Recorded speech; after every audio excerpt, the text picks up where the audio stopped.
What is up, everybody? Welcome to Toffee Blues USA, your source for all things Everton, American style. I am Gerry, coming to you recorded from North Carolina, and joining me again, I really wish I could do like a buffer type, voice. Yeah. You Let's get and, ready. just to bring you. I feel like you earn so much more than any intro I can bring. I just don't have Stop it. it. But everybody, we have Aaron Free is joining us, Mr. Bowsey Toffee Tits is joining us, who has been here before and he's back. So thanks for being here, man. There we go. Yeah. Thanks Yeah. for having me. Delighted that you asked me back on. So thank you. Oh yeah. So for those of you listening via podcast, he is sporting the new Everton Hummel I guess it's a Stars and Stripes shirt. And he has nice things to say.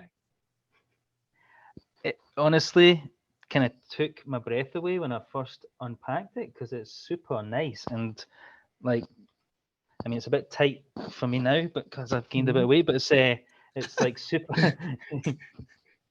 It's super nice to on the touch and stuff like that. It's brilliant. All it's missing is just Bowsey Toffee Tits and a couple of zeros off the back, and then we're sorted. But other than that, I swear massive kudos to Hummel and Everton for getting that arranged, because that's just incredible. Like, just to thank the Everton and the USA fans, you know what I mean? Like, with that kind of gesture. It's really nuts. smart. It's just really, really cool. Yeah. And helps with the past few weeks, you know what I mean, which we haven't been wholly great. Anything that kind of smoothed that over, eh? Indeed. Announce the stadium. Oh wait, we've got a new strip for you. For you American fans. Oh, yeah. Gotta keep coming up with new stuff. I know. Yeah. So how are things going before we get into the normal intro, the intro segment? How are things with you? Because I feel like we talked a little off camera, but mainly talked about me, and I was saving you for this. So how art thou, Aaron? Things have been a bit crazy since the last time we spoke. We moved house up north Michigan. That is crazy. A lake house. I wish it was light enough to give you a bird's eye view. I think I've tweeted about it a few times, but right on the beach, so perfect for walking the dog and stuff. And the only problem is it isn't insulated, so we've been having to prepare ourselves to winterize it. So getting those plastic sheets for the windows, you hairdryer on and stuff, and then filling all the gaps in the doors. But we've got like a fireplace. The heating is actually really good, but it's on at a constant at the minute as the Michigan weather gets colder. So so there's that news. It's just a 6-month thing at the minute, and then until we decide what we're going to be after that, we have some plans, possibly. Interesting. Was finally allowed to let my wife go back to Scotland to surprise my mum for her. I'm not going to say the age, but for her birthday. Hadn't seen her in nearly 2 years, so it was quite an emotional affair. But we surprised her at one of my friend's restaurants in Glasgow. I'd managed to just tell my sister, look, just get all the family to this restaurant if you can, and then I'll work out from there. So that worked out perfectly. Then we spent a few days up north in the Highlands with my daughter, my family, my wife, and it was just an amazing trip. It was really good to see everyone, and it was kind of short. It was only 8 days, but it was good enough. It was quality time over quantity, right? So wow. And did she know you were coming? You were going to be there? This is all total surprise. Yeah, so this is so annoying because the way the UK travel rules are, you need to test on this within 2 days of your arrival. You need to send off a PCR test in the mail, and I had to get them delivered to my youngest sister's apartment. So of course my mum and her my stepfather are staying at my sister's apartment for the weekend. And she sees this box for, Aaron Free, Chelsea. Yeah. Oh, what's these? COVID test kits. What? So that morning she'd seen that. So she kind of got the cogs thinking, is like, oh my, they're probably going to surprise. So it kind of ruined the surprise wee, but it was still like emotional and great. And I got my daughter to film us going up to the table and stuff like that and asking for a drink and stuff. So it was pretty cool. It was good. Aw. It was How old emotional. is your daughter, by the way? 13 in December. Oh my gosh. Yeah, 21st of December. So I'm I heading can't back. get over the fact that you're old enough to have a 13-year-old. You look way younger than Yeah, I knew I liked you. I'm actually 36, but yes, quite a young age to have a kid. You are but yeah. younger than I expected. That you look, yeah. Okay, that makes sense. Yeah, you are younger than me. That makes sense. Right on. Okay. Yeah. So shout out to Poppy. Anyway, Right on. sorry. So, gosh, that is. I feel like your life has been so eventful since we last spoke on here. I'm just like right now. I'm just like, yeah, I somehow herniated my disc while sleeping last night, and that's what's happening with me. So I'm not leaving the country. Yeah, Or, two ends of the scales there for sure. Like, but yeah. Mine's exciting in the most boring possible way. well, I So hope you get better soon. thanks, That man. sounds pretty painful. I got some doctors, went to the doctor today, got a little treatment, going again tomorrow morning. They got some stuff they're doing with my back. So we'll see what happens. Yeah. Let's hope it I actually wanted to work today, oddly enough. So, I didn't. It was one of those things where, I'm starting to hit a rhythm for the documentary, when it comes to like the, getting the story together and everything. And so you're just like, oh, I can't do it. Damn. It feels like a missed opportunity. So anyway. Oh, that's a shame. Yeah, it's all right though. We'll see what happens tomorrow. So yeah. So we normally when somebody comes on their first time, I'll ask them a lot of questions about their Everton past, what's their, all their favorite Everton stuff. But you're an old hand now at this. So we don't need to delve into that. So oftentimes, every once in a while, when I'm feeling particularly sassy, we do a little lightning round. So I have, in conjunction with my family, put together a 20-question lightning round list for Brilliant. Mr. Bowsey Toffee Tits, and we're gonna see how and honestly, like I said, some of these are mine, some of these are my fams, and I tried to mix them up if possible. And there's only, I think, one Everton based question. Fantastic. Bring it on. All right. No holds barred. Oof. I don't know if it's that. I don't know if it's that intense, but we'll see. All right. So lightning round. Normally there would be a sound effect that goes, and you see an animation of a lightning bolt, splitting between us. I can only assume Toffee Blues John is working on that as we speak. Exactly. Yeah. So, I explode basically. That's and then disappeared. I could just very nice. And then he has you reassemble and reappear so you can actually answer the questions. I like it. All right, no pressure, and lightning round begins now.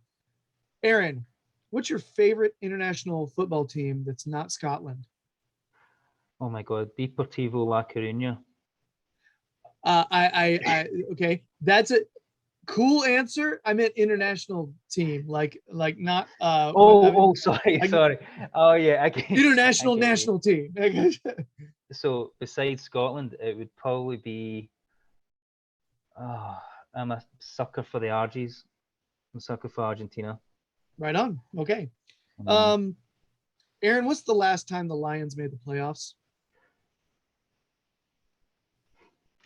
I think we're done. I think are we finished yet? Are we?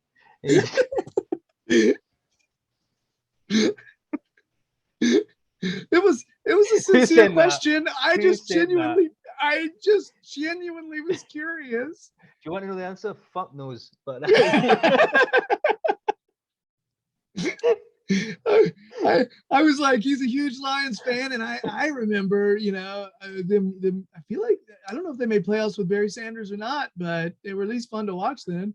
Oh my gosh! All right, I honestly, I know the answer, and I have a feeling it's a very, very, very long time, like extremely long. And right now they're looking for another 17-0 season, so brilliant.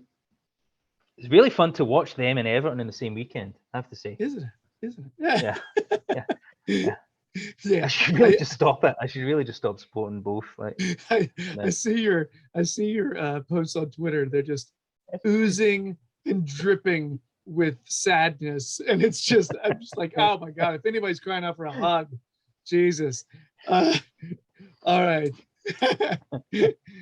all right. So next question: what's the best band I've never heard? Best band you've never heard? Oh, again, I'm going to swear, but a band called Holy Fuck.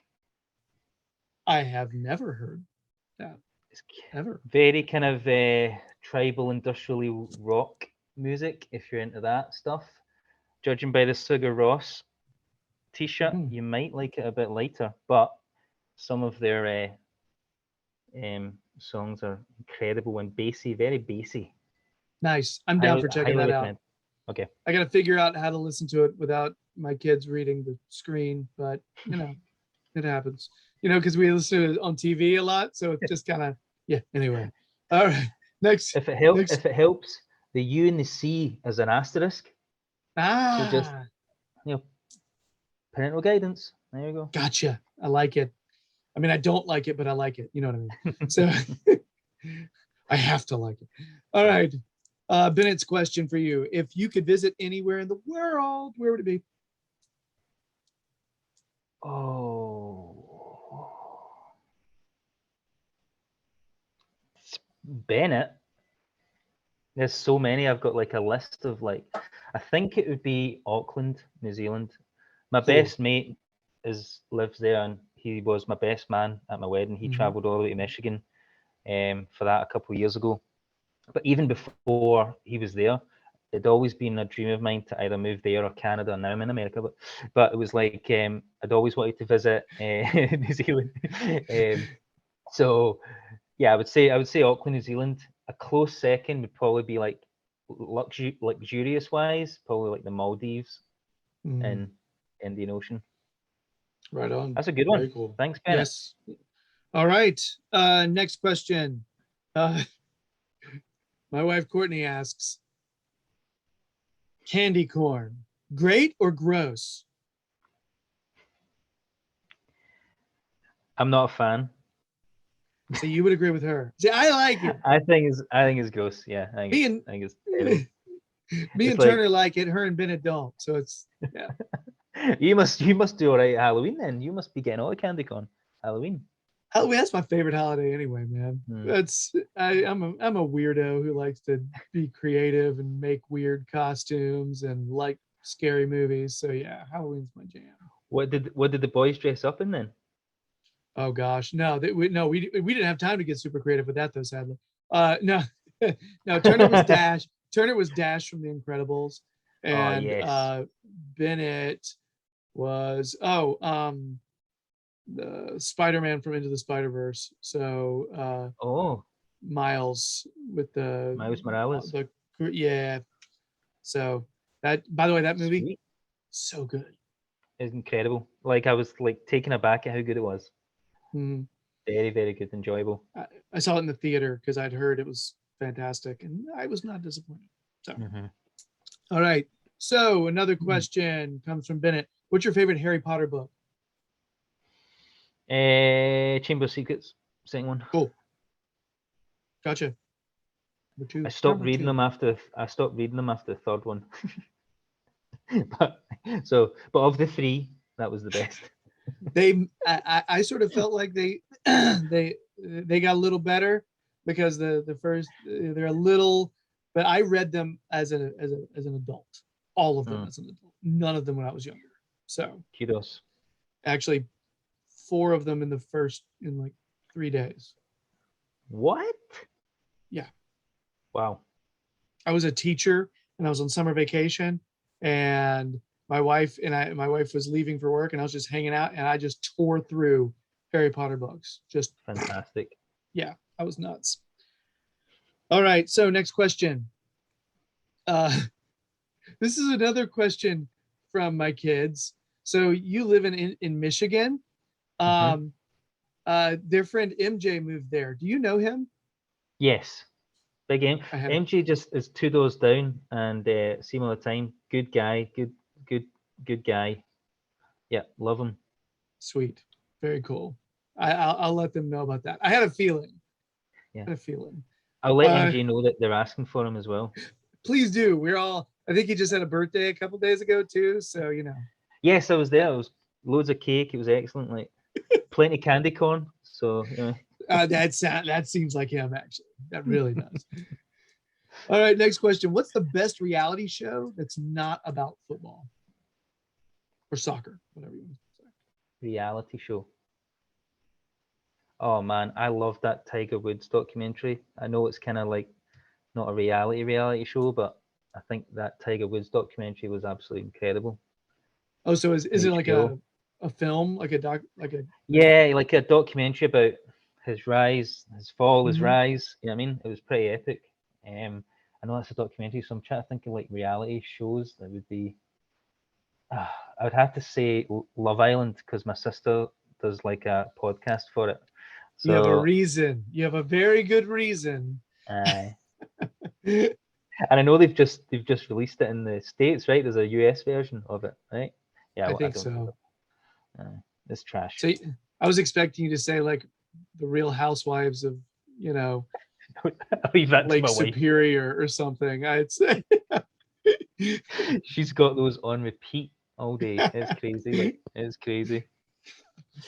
All right. So, how do I do that? Sorry, I just totally dropped my pen under my bed. All right, here we go. All right, next What's question. your back now? Do what? What's your back? With you? Oh, all right. So, dragons or dinosaurs? Dinosaurs, 100%. Okay. M&M's, Skittles, or Reese's Pieces? M&M's, Okay. What's the coolest place in Scotland? That's from Turner. Glasgow, 100%. West is What's the best. last? Sorry. What's the last book you read? The Crow Road by Ian M. Banks, All famous right. Scottish author. The first line of the book is the best first line of a book I've ever read. It was the day my grandma exploded, and that's all you need to know. So if you wanna, That sounds awesome. yeah, it's very funny. But it's like a kind of detector, like not like a Sherlock Holmes, but like a Scottish version of that, but like funny, and it's darkly funny, darkly humor. So yeah, you should. Okay. I highly What is the recommend. name of the author again? Ian Banks, and it's IAIN, I think. But Okay. yeah, And what is it? Road? The Crow, CROW. Gotcha. Sweet. Okay. That's another reason why I'm using this is to get recommendations. What's the worst physical injury you've had? Tore my ACL not once but twice.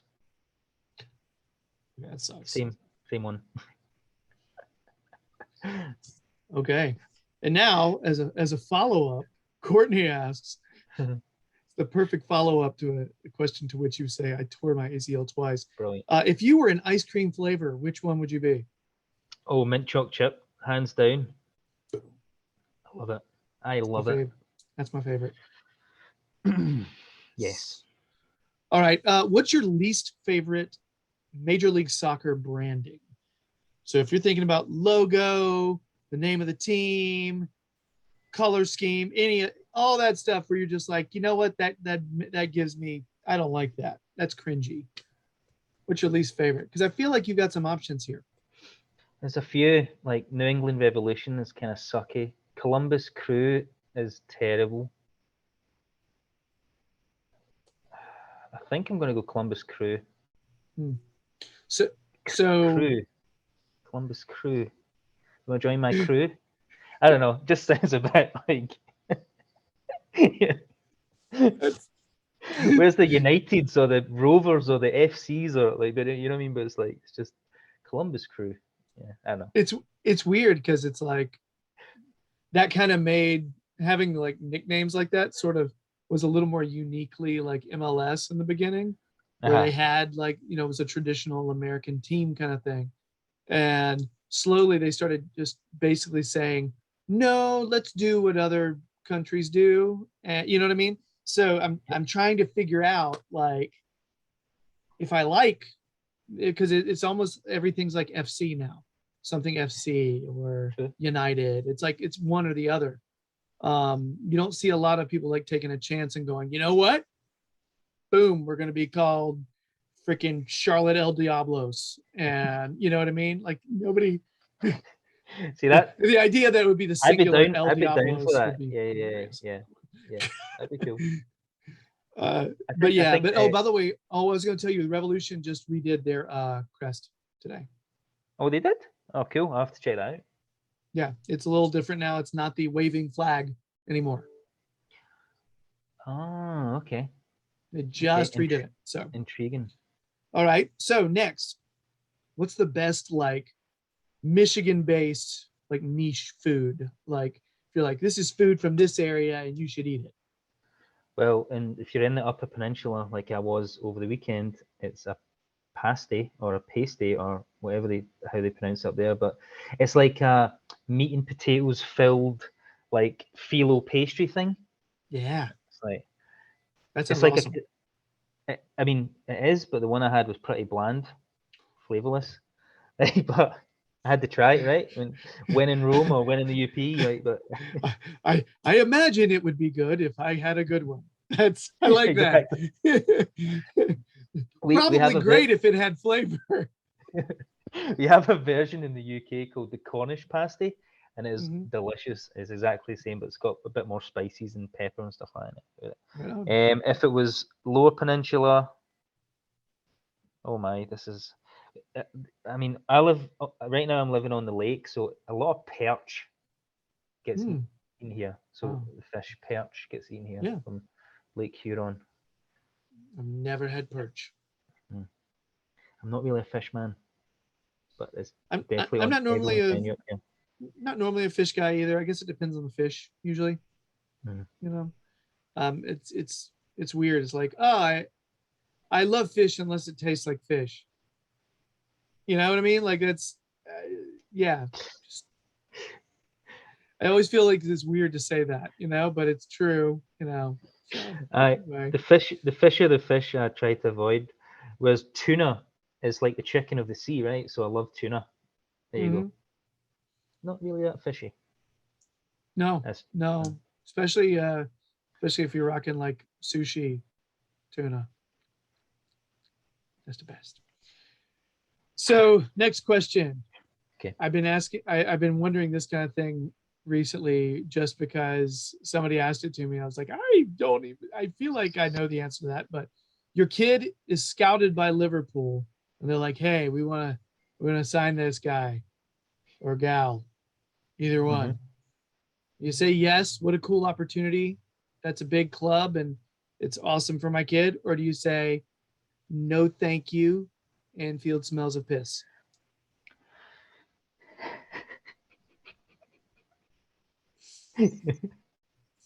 Well, firstly, they would be brought up to learn. The first words would be coppites or gobshites, and it would be a hard pass. Thank you for your time, but no. If she's good enough for a Liverpool team these days, or he for that matter, then could be good enough for other teams in the league.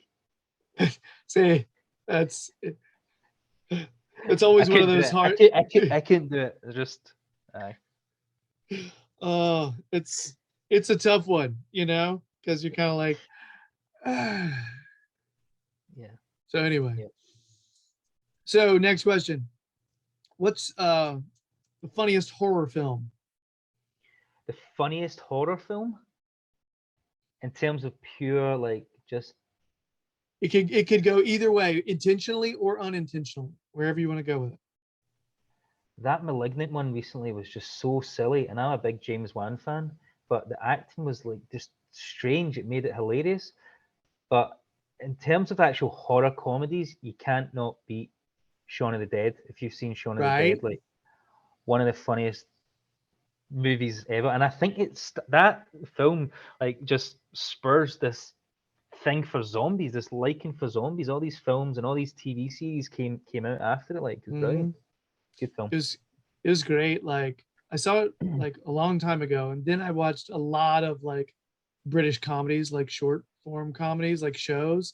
Like I watched Spaced, and I Brilliant. watched British Office, and I just watched a lot of these like in a span of like a short time, and then I rewatched Shaun of the Dead, and then I'm just like, there's that guy, there's that girl. I know everybody in this movie now. I know all of them.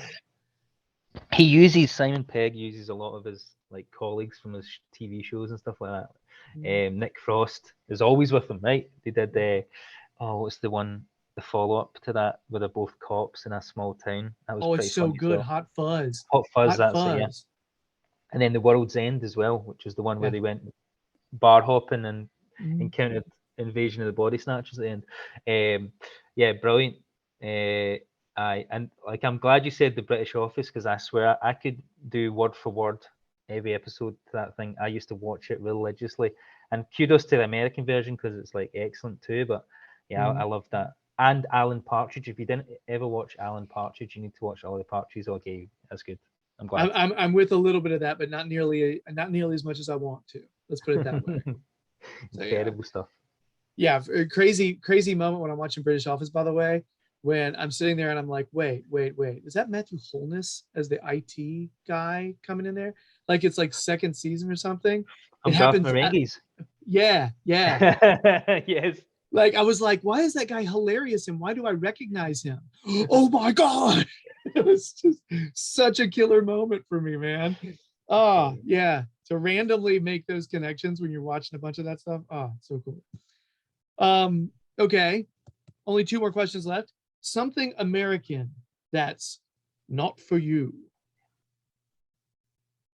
Apart from candy. Go on.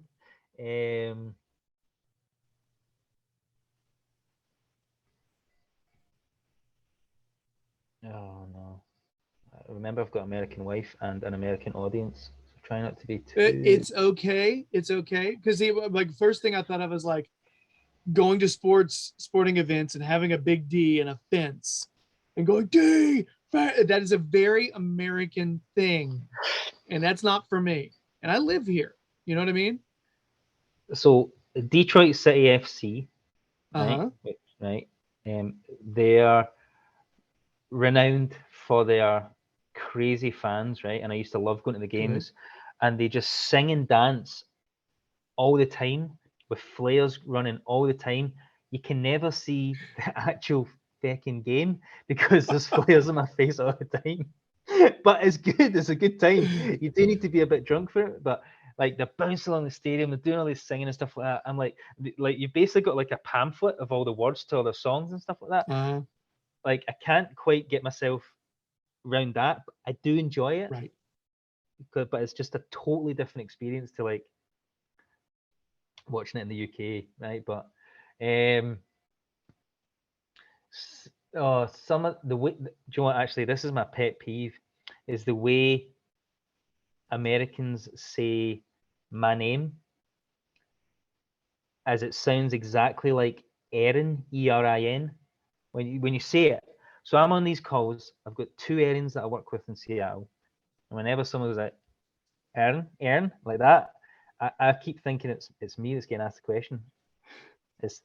But anyway, so that's probably my pet peeve. So note to self from now on.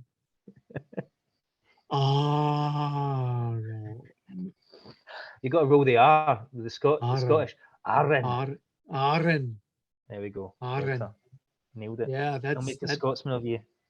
Yeah, I gotta work a little harder at that. I don't know if I can pull off the No, effortless cool. It's literally only the people I work with, but that's yeah. Oh, and tell you what, whenever I'm ordering food, I swear, it's nearly every single time they're like, "What?" Like they just don't get the accent. Usually I'm just like nudging my wife going, "Can you just do it for me, please?" Like you're like, how many other ways do I need to say it? McRib. That's the only. It's a McRib. McRib. Exactly. McRib. McRib. The McRib's back. I would. The idea of you just like they can't understand you ordering a McDonald's item just makes me laugh. I don't know why. I would literally, if I was in the driving seat, I would literally have my wife doing it for me. Yeah. But yeah. That's. Anyway. I get it. Well, you just don't want to. I mean, if you see it coming, you're like, I just didn't feel like saying it again. That's all. You know. All right. Last question. Will Rafa be at Everton at the end of the year, the end of the season? Yes. Boom. All right. Let's move on. Okay. So Monday, Everton were supposed to play Wolves. Only played one half, sadly. Kind of a shite experience. Brilliant. See, I didn't make a Scotsman of you. A shite experience. So it was, yeah. I watched it today, and it was wow. The first half, wow. Yeah, it's like you ever just. I've never really wanted to feel bad about life, but that's a good way to be a fan and watch that. It was rough. So I didn't watch it live because I was actually having a better time of life at a wedding on a Monday, weirdly, up in the Upper Peninsula. So I missed it. Congratulations, Aaron's friend. We were wearing kilts and everything, and it was 9 inches of snow fell. I couldn't feel my knees. I might have changed sex halfway through as well, but it was freezing. But yeah, it was. I mean, it was a good time. But I checked. I wrongly checked the Everton score. Maybe about 40 minutes in, I think.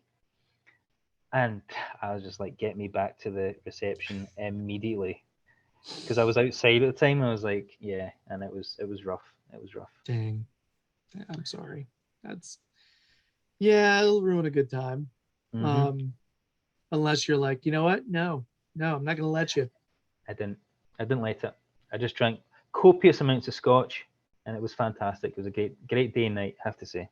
Yeah, I feel like I could hear you sitting there repeatedly going, "Hey, electric slide one more time. Let's do it."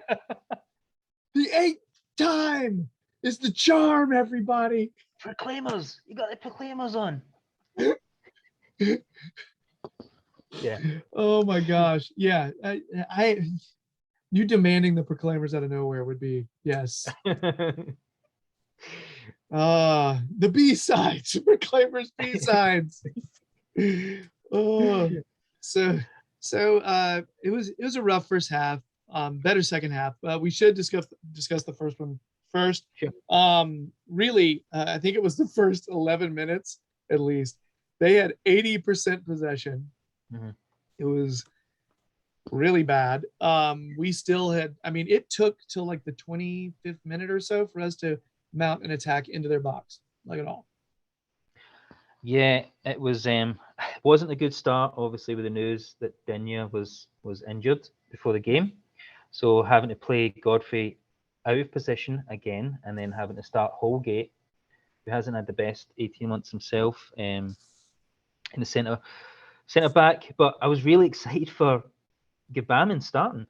I thought I knew you would be.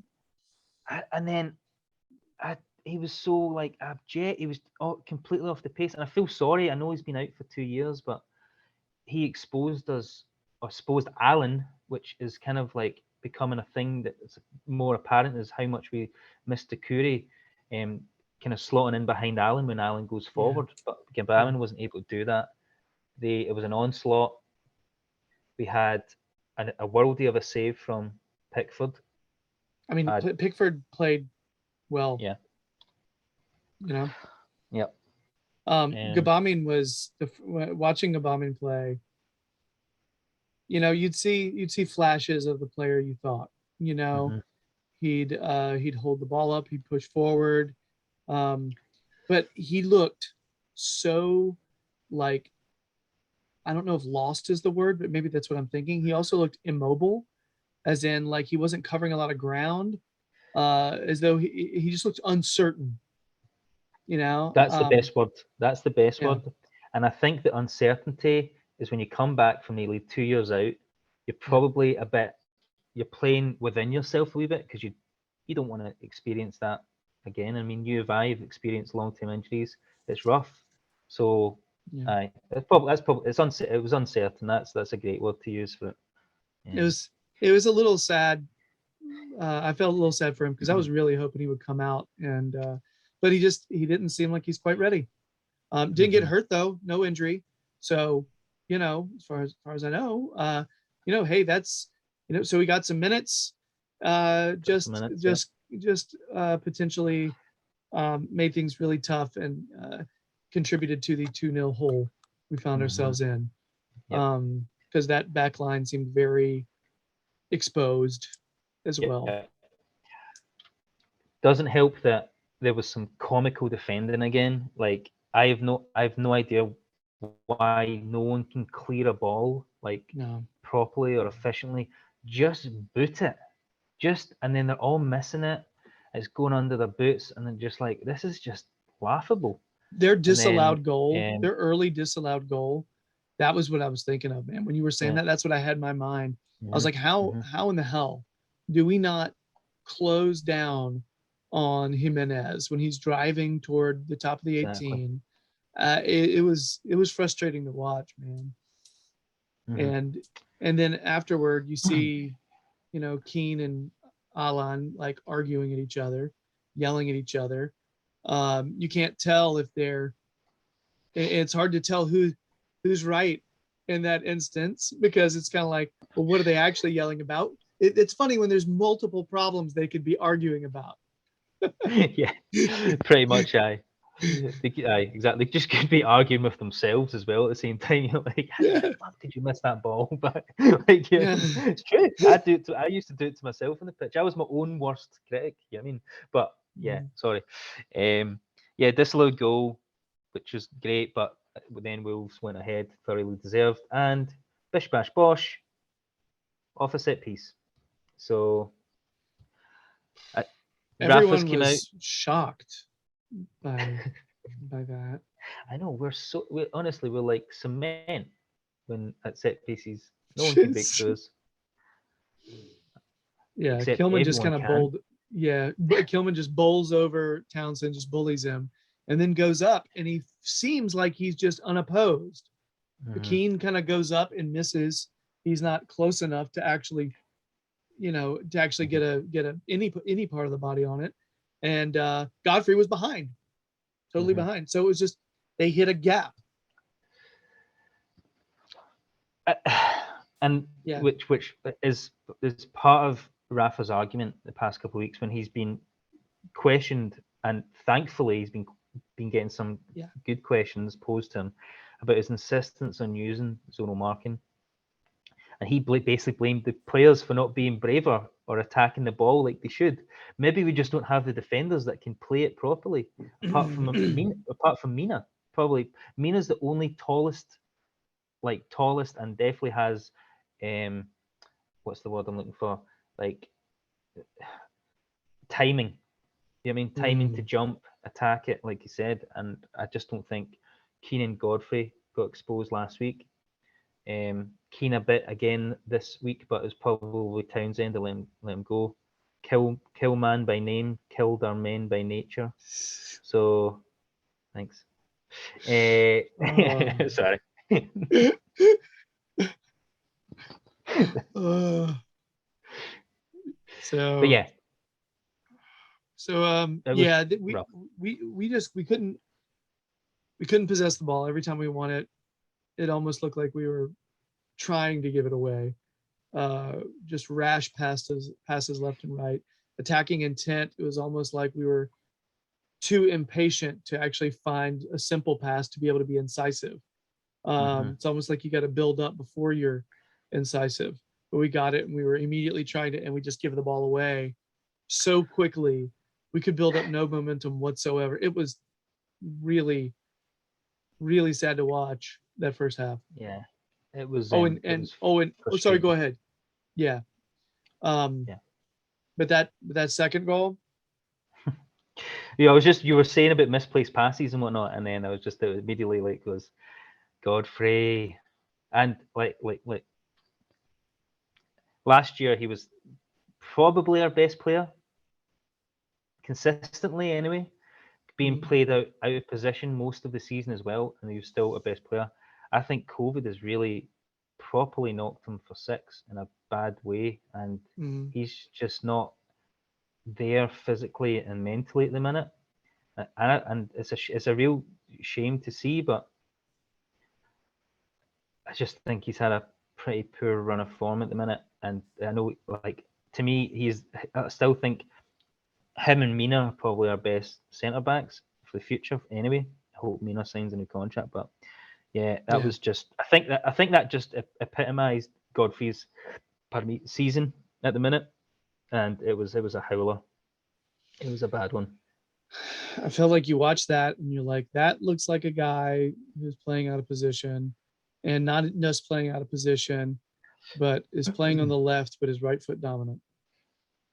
You know, instead of opening up and considering opening up and going, up the flank in any way, he immediately reverts back to that right foot. Yep, exactly. And makes that pass with not enough pace on it. And do you know what they call that type of pass in Scotland? I'm curious. A hospital ball. Yes, they call it that here too. Oddly enough. Did they call it hospital? Oh, yeah. So. Yeah, but I heard about that from a person that was not from America, so that's probably why they say it here, because they said it somewhere else first. If he was that under pressure though, like he would just boot it forward, but he wasn't. There was no one around him. There was no one near him. Just kind of needless. Fair enough. Jimenez was on Holgate, but there was no one near him. You either go forward or sideways across the pitch or something. But it was a shame. It was when you see that, you just feel like it's one of those mistakes that's hard to understand. Yeah. Yep. And we could have been 4-0 down at that point had it not been for Pickford and that disallowed goal. So to go into the half 2-0 was lucky for us massively. But I think we had a chance at the end. I was going to say we had at least one good chance. Yeah. I think it was. I genuinely believe it might have been the only chance we had in that first half. But was Gray was fed through and he scuffed his shot, and like maybe a Gray of the first couple games might have slotted that in the far corner. We went in the half like just a goal down. So yeah, Gray. It was the 37th minute. Gray busts through in kind of a weird, and he waits a little too long, which is something he actually did a few times during this game. Waiting a little too long to get the shot off, or waiting a little too long to get the cross off. I saw he did it a few times, but this one, it wasn't necessarily a bad shot. It was deflected, right? The defender gets there, deflects it out of bounds. So he doesn't even have an opportunity to put it on goal because he didn't get rid of it quickly enough. And I will say that I thought 1v1, Semedo did a very good job defensively on Gray. Yeah, he was. I mean, I didn't think Semedo was at the races last season for Wolves, or like he's a Barcelona product, or Benfica, then Barcelona. But I didn't think he was that good last season. But he had Gray and Rishi in his back pocket most of that game. It was he was very good. So, and there was also one last chance by Holgate right at the end of the half, which may not have been offsides, hard to tell. It was a flicked ball, then he sitting in front of the goal, missed it anyway, didn't even put it on frame. But it was the idea that we'd have a couple chances in a half where we were so bad is kind of funny. Not funny like haha, funny like weird. What But what do you think was the main reason? What do you think the main reason for that first half was? I have my own opinion, but I think I would like to. is it bad for me to feel like Gbamin was very much off the pace, and there was so much room between, in front of our defenders, and they were playing so deep. Um, so yeah, I just feel like Gbamin was just so off it. I feel like you make that one change at halftime with Delph coming in, and he's a confident voice. If anything, in Delph, you have someone who, okay, he's a freaking know-it-all. So he's at the very least, he's going to play confident, right? And he gave you, I don't know, he actually did not have a bad half when he came in second half. So Gbamin was the part that was the piece for me that was definitely not helping at all. Yep. And to add to that, I couldn't agree more. The shape that he had Allen and Gbamin playing at with Townsend and Gray and Rishi so far up, like just exposes even further. So yeah, bringing on Delph, but also changing the system in the second half, where Delph sat back and let Allen and Townsend, Townsend actually came in. They were kind of like more attacking forward. But having said that, I did feel like Wolves kind of took the gas off for that second half and allowed. They weren't pressuring. Probably in the second third of our half, they weren't pressuring as much as they were in the first. The first half, it was an onslaught. It was the Alamo, and I feel like maybe Delph looked slightly better than he's ever been for us, because he was having so much time in the ball, so much like chance to think about what he's going to do next. But I agree, he did look good. We probably fixed the issue with the midfield being so exposed, or exposing the defense. And yeah, we did play a lot better, and we carved out a few chances. So yeah, I mean, Delph was sitting so like pretty deep. He went forward, a time or two, but really he was just, able to kind of hang back, break up play, kind of get rid of the ball quickly. You did see him go forward a little bit, but he didn't hold on to it very long at all.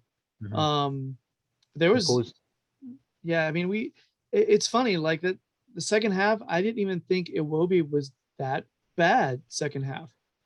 Here's the thing. I've gotten to a point where I just literally have no idea what to expect when that guy's on the field. I have no idea. Defensively, I saw Iwobi do a lot of work defensively. Yep. And he wasn't giving the ball away repeatedly. Which is unlike him compared to the previous game. But yeah. I mean, yep, he was decent in that second half. I think before the goal, though, we had the chance that was another hospital ball from their keeper, and he kicked it to Rishi. And I thought, jeez, fair enough, the ball is getting whacked at you, but Richie's touch was horrendous, so it kind of got away from him a wee bit. But fair play to the keeper, he kind of redeemed himself and managed to get a fingertip. He did. So. And then he covered it up, he smothered it, and not a whole lot going on there. And that was, I feel like that was that after our goal? I thought it was before. It was before. Yeah, just check the notes. Yeah. So 66th minute or thereabouts, Iwobi gets that goal after Godfrey puts a shot on that was admittedly not a great shot. Looks like I did it. Yeah. I'm like Godfrey, if you put a shot on at goal and it looks like I cranked it, then no. You're better than that, my friend. But you know what? Hot enough to make the defender not absorb it. Just kind of deflected it. Went straight to Iwobi, kind of, got over it. I think it took a little ricochet off a couple players, and then I think it took a little ricochet. It was just such a daisy cutter, like a trundle of a shot. It was pathetic, but it landed at Iwobi's feet, and I think he scored against Wolves in 3 or 4 games in a row now. So Mm. maybe he was always favoured to score for us Mm. on Monday. But yeah, Something else in my notes that I was alluding to earlier when we talked about the first half. I think another thing that we did second half was we actually worked the ball around and we weren't forcing the issue as much. I thought we were more patient in the second half and allowing us to find gaps. but again, do you think that was because Wolves just absorbed or just sat back so much? You know It's what I mean? possible. It's entirely. I mean, it that would cause you to potentially be a little bit more patient. I don't know. It could have been either way. I'm not sure. You know, it's one of the things about Everton that you hear a lot of people talk about our transition because we tend to get goals in transition this season. And I thought we didn't look like we had numbers first half. Every time we tried to go in transition, someone looked isolated no matter what. Yep. You know, second half it didn't feel as much. It felt like we had more numbers going forward, and it looked like we were. I don't know. It looked like we were waiting before we made those forward passes. It just looked like we were. So I wasn't. That could have been a. I mean, honestly, it would not be. It would be very typical, I would think, of a Premier League side to hang back and just say we're up 2-0. Let's chill for a bit. Yep. You know. Yep, and Wolves are they've hit a run of form at the minute. They're definitely playing well under the new manager. But like I said, in previous games early in the season when we had a full strength team, if we were getting an onslaught of attack, because I don't think we've had the lion's share of possession in any game we've played. No. But our counter-attacking has been pivotal, and it was just we couldn't even do it without the Curry. Probably, but and Dina for that matter. But yeah, it was yeah. But I agree. Yeah, we were definitely a lot better, a lot more structured in that second half. We got the goal. Gordon came on. He was brilliant as ever. In my opinion, he should be starting the next game. He's looked probably good. with Delph. Actually, I think we need to take that risk with Delph. He needs to show us. I think he was the fans a bit. I think if Delph just sticks to the basics of football, the basics of football. Every time I see him, I think about that. Can't help it. And then Pep Guardiola just going. So, Aye. but you know, yeah, Gordon looks solid. He looks energetic. Would have liked to seen a little bit more time with him. And I got to be honest, to be totally fair to Everton, I did think they had opportunities.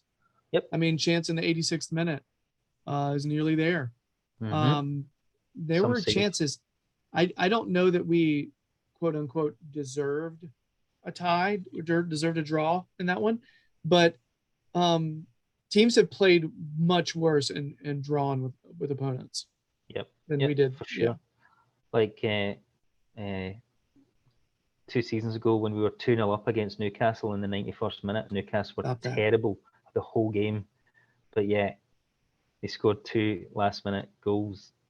Like, was that Jordan the one where Howler's, Pickford just totally shat himself?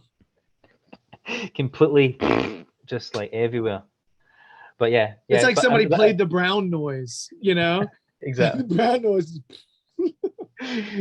But we were excellent that whole game. We should have probably been 4-0 up, right? And to come out of that with only 3 minutes left at 2-2, that was heart-wrenching. But I personally don't think we deserved a point from the game.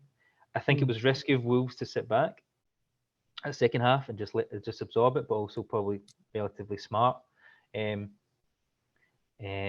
think Rafa has some answers, or he needs to, because even his post-match interview was kind of frustrating. He's really not taking any kind of onus or ownership on failed tactics, or at the end of the day, he's the one that's dictating play. Fair enough on the bench, but he's structured his training in a way. He structured the team in a way. He's put those players on the pitch that he feels is fair enough. The players might not be working for him, like Godfrey and Gabamin. But I don't like the way he's just dancing around. Like, any questions on his ability? It's kind of arrogance a wee bit, but yeah, I could see that. It's weird. This whole situation is so strange though, because at the end of the day, I look at the team he's dealing with right now, and I feel like it's a lot of problem solving, and I think a lot of his answers are, a lot of the things he's doing are better than a lot of other people would be doing. But there are some tactical moments that I think you heard rumors that the team's not even happy with some of the tactics in that game. That's baffling to me, and and that could be straight paper talk nonsense. I mean, I think the guy is that the Italian, like, kind of transfer rumor guy who, not Fabrizio Romano, but Arcadio or something. I seen that earlier, and I was like, that's bullshit. That could be a lot of the players that have come out, and I mean, Everton release like a player interview daily, have said they're learning all the time from him. Like, they really enjoy it. Like Alan's today, for example, Alan's saying, I'm like, he's going to take my career to the next level. The guy's nearly 31, so yeah, he's already had a career for how long? 10, 12 years or something. It's been a while. Exactly. So I don't know. I don't know what to believe. I'll be honest, I usually don't believe stuff like that. Yeah. I usually don't. And to be honest with you, I'm not sure if it matters if I did. It's just kind of like, well, it's good to know somebody's stirring the pot or on the team or outside, whatever. I'd imagine when you start catching some losses in a row and your team has injury issues and you're riding negative momentum, there's going to be, some people not happy on the team within the locker room.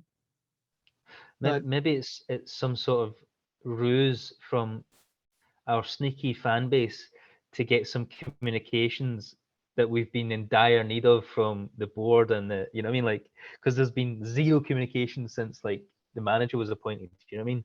Like, why we were so scunnered over the summer with financial fair play, like Brandy's role, like what's like going on with like on the pitch, off the pitch. You know what I mean? So I don't know. It's bizarre. A method that I've found works really well for me in the past was to write on a piece of paper, do you like me? Check yes, no, or maybe, and fold it up a few times and hand. So you think we could do that for the board and get them talking? Yeah, exactly. Yeah, I like it. That would work. That would work. Yeah. Any final thoughts, man? On the match, like you said, 4 losses in a row, hard to take. I think there's some questions later that I've answered that kind of summarizes my thoughts on that. Injuries being the big issue, clearly, and squad depth, and past transfer failings. But I think like we've got a tricky run of fixtures now, and like the toxicity is only going to increase if we don't get a few results. We've got 5 solid games coming up, like, so. I think I tweeted earlier that Spurs went 3-0 up in 28 minutes, and on Sunday I'm just gonna walk into a forest and just throw away my phone, live off the earth, and not like be disappointed. You know what I mean? Like, just relieve myself from that pain. Yeah, just basically walk the earth like King Kung Fu. Oh my gosh, yeah. And of course my boss at work, who's also a friend of mine, he's a huge Spurs fan. Oh, yeah, it's always tough, so yeah, we'll see. And by the way, I think we may move to the Spurs preview and do that next, and then do the mailbag. Save the mailbag for last, just because we have so many questions, and we want to see how many we get to, and it just may get to a certain time of night, and we'll just be like, we'll have to That's do it. the rest of these at Done. different time. So Done. yeah. Yep. Anyway, so let's move on from that. Spurs preview. They've got a new manager who is Italian, not Spanish, even though maybe the social media team at Spurs may not know that. I think they know it now. I think they tweeted out like welcome to him in Spanish first. Hey, Yeah, you know, languages it. are That was hard. funny. They're They hard. are. Yeah. Yep. But Conte's there. So somebody who I think everybody expected to be there at the beginning of the season. They got rid of Nuno really quick. That was just really fast. There had to be some sort of serious disagreement to ditch out on him that quickly.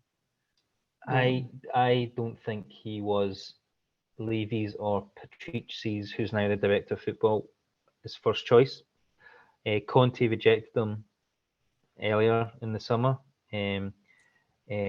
Paulo Fonseca, they thought was too attack-minded for a Spurs team when you've got arguably a top 3 striker in your team, like world striker, who has been abject this season as well. But I just think, I think they Oh no! Llorente left them. He doesn't play for them anymore. I loved him. I thought he was a great player. Dude, that guy just put it anywhere in the box, and his gigantic noggin, he'd just find a way to put it in. Salmon leap. He just salmon leap all the time. That guy was, oh man, it was fun to watch. Yeah. Yeah, that is a strange. That's a strange one though, man. You're right. The idea of he was. You think he was like, it was like we have to appoint someone, and then as soon as we didn't appoint him, which was probably now a blessing, I think Spurs was just like, okay, well, we'll see how he fits. But clearly, the players weren't liking his model. A model that was so successful under Mourinho was the Son and Kane partnership. They were too far spread out, and Kane was coming back far too often and holding up. But I still think he was playing well within himself this season, massively, because of his failed transfer to Man City he was begging for. But so yeah, they finally got their man, Conte. I think the Man United fans are gutted personally as well, because I think with Conte at the wheel with their team, they could have dominated for the full season. And Conte is just a serial winner. And I'm I'm dreading Sunday. But I mean, he's only had a few days to implement his style, but like those 3 goals in 28 minutes to tonight, you could see it. But fair enough, to the test, he came back and scored 2 goals. So, and then they could have actually equalised like in this late in the second half. So it wasn't like there's still issues there.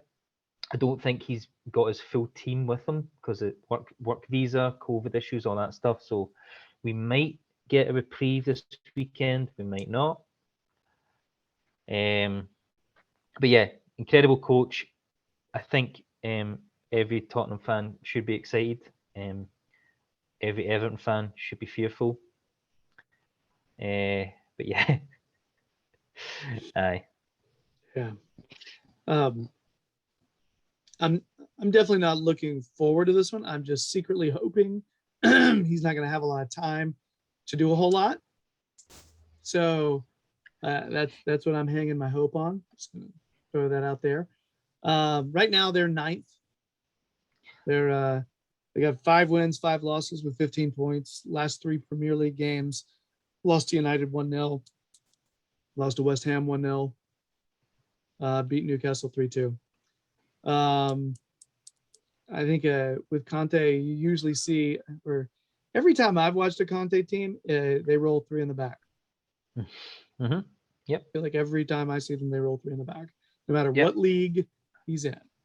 3-5-2, that's his thing. Yep.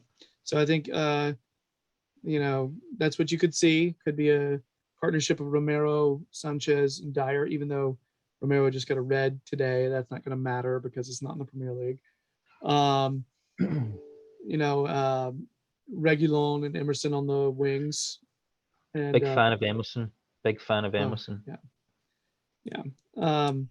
Højbjerg, Ndombele, and then maybe Skip in the middle. Not completely sure exactly who they'll roll with, but If Ndombele pulls his finger out his bum, and actually he could be such an elite midfielder. He has no idea. It's right? crazy. Like when he's on form, he's unplayable. You know what I mean? So I think if there's one coach to get that out of him, it's probably Conte, because he won't take any slack.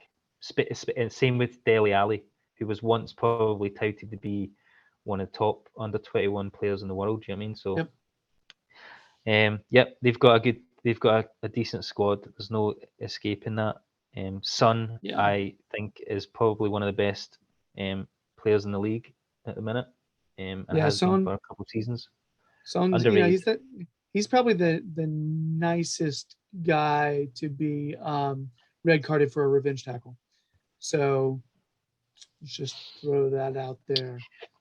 Yeah, I was very angry about that, because I watched it live and I seen his ankle just like that, too. And I was like, he didn't need to make too. it. He didn't need to make that challenge.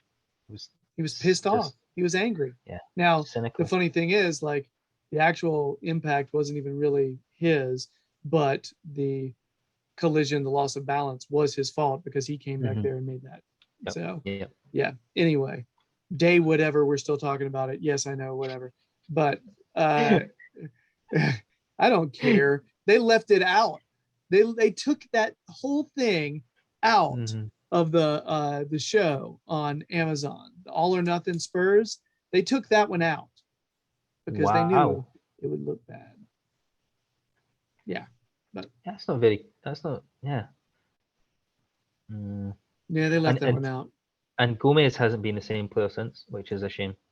No, he hasn't. I mean, still stunning to look at. What a handsome man.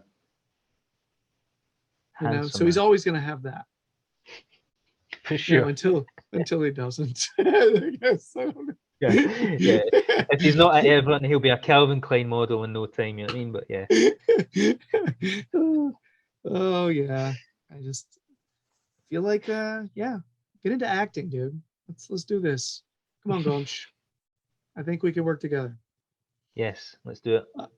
And blah blah blah. Harry Kane, blah blah blah. He's good. Yeah. Okay. Yeah. Better. One of the best strikers in the world.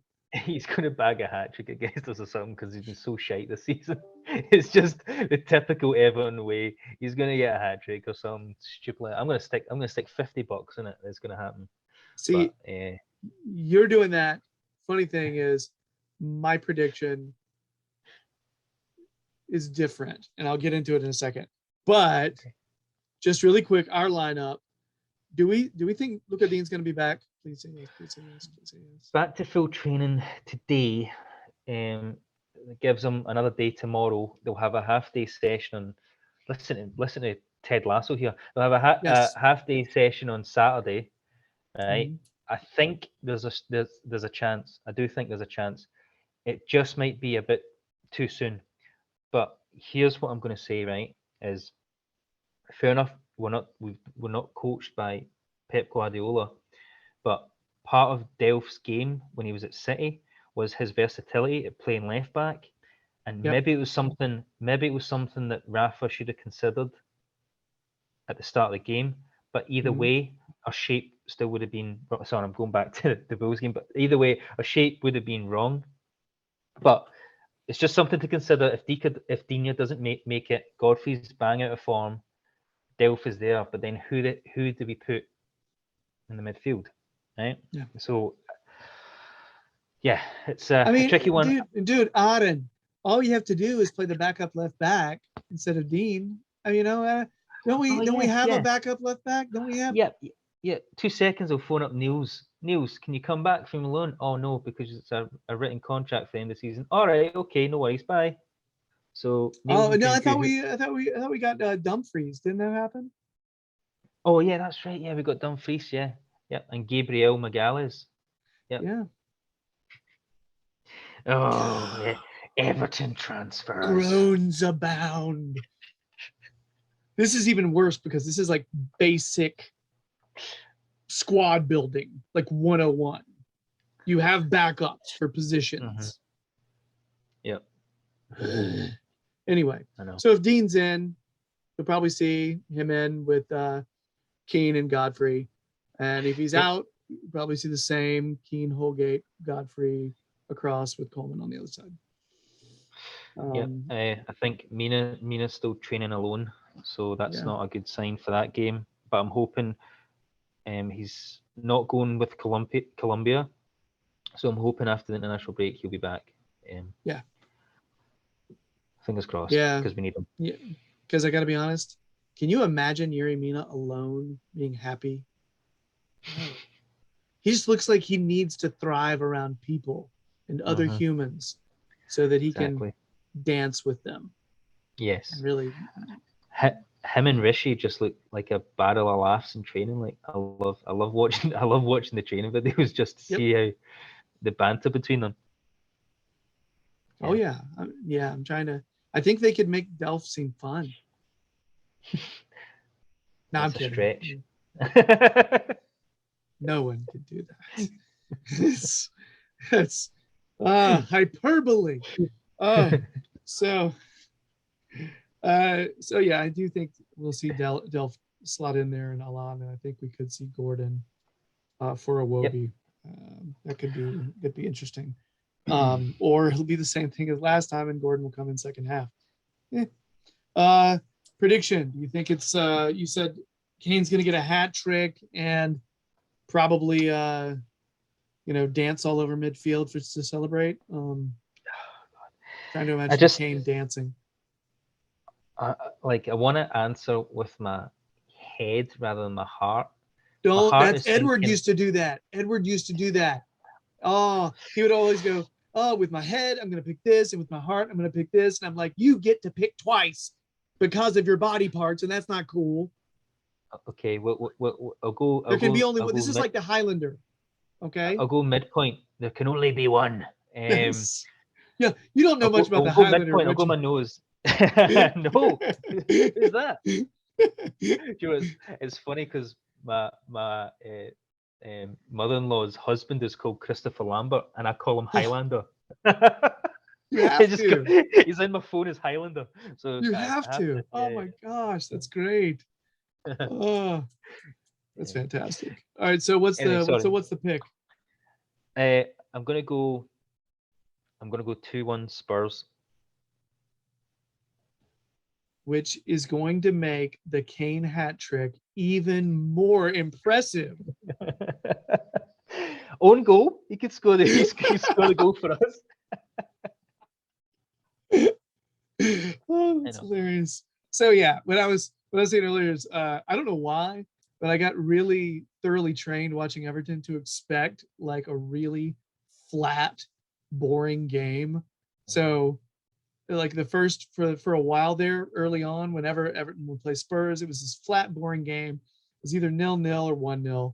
So I definitely am not picking us to win, but I'm picking us to surprise and draw 0-0 in a game that would be worthy of the best paint drying competitions. I see this as being flat. How many buses are we parking? Look, I've had time to, after I decompressed the Wolves shit show, I thought about how Spurs would play with the 3-5-2 and see if Townsend and Gray are able to get beyond Reguilon and Emerson, even just a few times. It's going to open up that space in the wing with Rishi as well. It's going to be pretty much 3-on-3. Depends how deep Holberg's going to be. I think there could be a chance, but we need to be completely like in the zone with our counter attack. So yeah, I don't know. There could be opportunities, more opportunities for us. It could be a game. You say 0-0, and I'm thinking it's going to be like 5-3 or something. But it could be Yeah. quite an open game, right? It could go either way. That's the joy of supporting Everton. So Yeah, I will say I'm a little concerned about our midfield, even if Delph's playing. Delph played better than expected last game, but he was not stunning. I do want to make sure we Yep. rein it in at least a little. Yep. So I could easily see their midfield absolutely dominating ours. Yeah. But I do think I do agree with you. I think there's a possibility of getting forward on the flanks. Yep. Could see that. Yeah, I mean, that's for the sure. space. That is the space. So right on. Okay. So that's I reckon anything else on the Spurs preview, or can we move on to this bulging mailbag? I love a good bulging mailbag. Right, okay, let's do this. You're welcome, everybody. So do you want to start with you had one that came to you directly? You want to answer that one because I don't have that one pulled up? That is from my mother, and there was actually two that to you directly then. Okay. So there was another one on Twitter that I noticed. So do the one from your mom first. Okay. Right. What has been the most emotional game that you can remember? And she's like, this was a thinker. And I can tell. I'll tell. You want me to tell you hers? Because she followed up with hers, and basically it was the '98 season, the Great Escape, right, where we drew on the last day with Coventry, and someone had to lose for us to stay up, right? Like this was the closest we've ever been to being relegated from top flight football. So we were in this pub in Bannockburn, which is the Battle of Bannockburn, which is William Wallace's famous battle against the English, right? And because Duncan Ferguson's from Stirling, the pub had the game on. And like Duncan Ferguson's like from Bannockburn, they had the game on. We were watching it, and my mum was like all emotional and crying, and like I was kind of probably a bit too young to really get into it at that point. I remember a wee bit, but so I've had two answers to this. So weirdly, most recent emotional experience was when James scored his first goal for us. Funny story behind it is we were in Seattle. Me and my wife were in Seattle. We were house hunting. We went back to Airbnb. There was this crazy party that was happening above us, so we couldn't sleep. I was up all night. The game was at 12:30, so it was like 4:30 a.m. at like Seattle, well, like Washington State time or Pacific time. So I was like shattered. I was like so tired, and he scored that first goal. He scored that first goal, and it was like a left peg outside the box into the opposite corner, and I just got emotional because I was like, I can't believe he's playing for us. I can't believe this superstar is playing for us. So, but that's my most recent one. But the other one would probably be the 3-0 win at Goodison against Liverpool. Andy Johnson bagged a couple. I'd had a few friends round to my apartment to watch the game because my flatmate was a Liverpool fan, Northern Ireland. We'd had a few drinks, and it was just it was nice to rub it in his face a wee bit. So wow. So I see. Here's the thing: when you say emotional, I went a few ways because I've got the because I've got the happy, like holy hell emotions. I've got some that were absolutely dire and then got to be okay at the end, and like, oh my gosh, the day is saved. And then I have some that were just plain awful, and I couldn't break anything in my house, so I was like spitting on the floor instead. Just TV. like so angry at the effort. I've never understood people going in like anger, like on the ground. But I totally did that. And yeah, Kiev did that to me. Europa League. Yeah, that was absolutely disgusting, right? That was That bad. was So that was disgusting. that was just straight up like that was emotional, and there was not a lot of good emotions there, especially since you're just like, oh, we only have to do this to move on. And it was just like, no, we're gonna take all the hopes and not just burn them with fire, but then we're going to drink turpentine and pee on them. It's just the worst, man. It's freaking, oh, it was awful. So there was that one. And I will say, similar time period, the Derby at Anfield, the Jagielka Thunderbolt, that one was awful. It was the most boring, terrible, awful display, and the whole game. I'm just like, God, why are we so flat? God, why do we suck? And then all of a sudden, you're like, oh, life is okay. It's just it was great. That was an absolute belter. That was an unbelievable hit. Yep. And then I will say also, really like that home win over Chelsea. The one where I think Chelsea were wearing the white kits, and Lukaku just had one of the sickest little moves, skill moves, watching him wind in and out of people and score.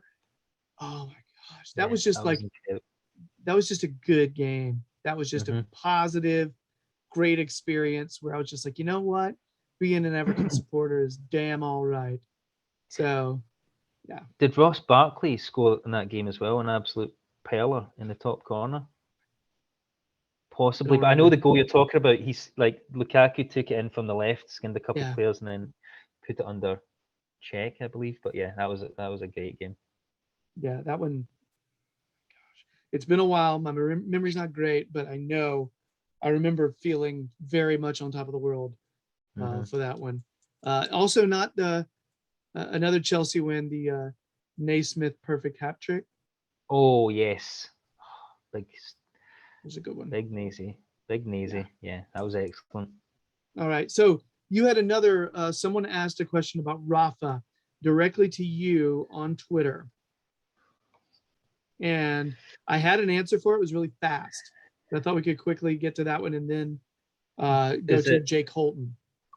Was it Ross Radlett? It was, do you think Benitez can get us back on track, and is he being harshly judged considering the amount of injuries we currently have? Yes. Okay. So I didn't answer this on purpose because the majority of what he's asked, I've replied to in Jake's message. Yeah, but so I will. Thanks, Ross, for that. I will, okay, we can answer it quickly now and then elaborate in just a second if there are similar questions and answers. Okay. Yes.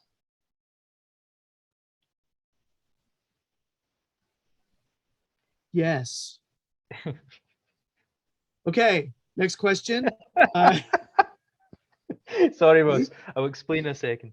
Yeah, when we have people that ask the same question, we have to figure out a way to give them both time, right? Where is the Jake question? Here we go. If you were in charge without any interference from Bill or Farhad, would you sack Rafa? And if you did, who would be your top 2 or 3 targets to replace him? And as Jake always tends to do, I'll hang up and listen, he says. That's good. Jake, thanks a lot for calling. We appreciate your time. What do you think? Yeah, Aaron. Gerry, I think I was not on the Rafa bandwagon to begin with. Not at all. Having said that, we have been, what's the best superlative to use? Like probably astonishingly unlucky with injuries. And I think the summer of financial fair play crippled our squad, as well as losing some players for other reasons. But I mean, I know we spoke about this before, but I don't think it's solely on Rafa. I think, yes, we probably got a bit of ahead of ourselves the first 4 games. Do I think he's the right man for the job long term? It's still up in the air, personally. But I think for this season, he's been hampered a lot by our injuries or squad depth. But there has been a couple times where he's kind of mismanaged, like we discussed in that first half last week. And then the previous week against like Watford, he brought on Iwobi when we really should have shut up shop. I don't understand it. Brought on Iwobi, we conceded 4 goals, right? But anyway, I kind of think we've pissed away a lot of money, and it's kind of ruined this squad for this year. So no thanks to the board for that. We've spent a lot of money on buying average players that have no sell-on value. There was a worrying article today posted by the Toffee Blues about us registering an interest in the PSV manager, Roger Schmidt. I think it was in Bild, like BILD. I think that's where that was the source. Yes, I believe so. Yeah. I don't really know too much about him. All I know is that Ajax is just dominating that league at the minute, and I think they completely destroyed him. So, to me, I think it's too early in the season, so I wouldn't like to get rid of him. I want to give him a chance that I believe every manager should be given. Having said that, we've got a run of tough fixtures, and Goodison Park's going to get a whole lot of toxic in it, which was another question. But it's he won't be given as much time if we don't get a few results right in the next 5 games. So no. So if I had to replace him, it would have been Conte, obviously. I think Paulo Fonseca would be a good shout as well. He's available. Eddie Howe sounds like he's going to Newcastle, which is bizarre. But like the richest team in the world, and he's going to. They've signed Eddie Howe because they couldn't get Unai Emery. So yeah, but no, stick with him for the rest of the season. At least. I agree. Stick with him for the rest of the season. I think when he had healthy players, things were going well. Even though, admittedly, we weren't playing super strong teams. To be fair on that too, but I would still rather. I think if you're beating the teams you're supposed to beat, that's a good sign. Just to get things started. Because we've had seasons where we didn't do that. Mm-hmm. Yep. So targets. Who's doing really well right now is Fulham. Who's their manager? We should try to get him.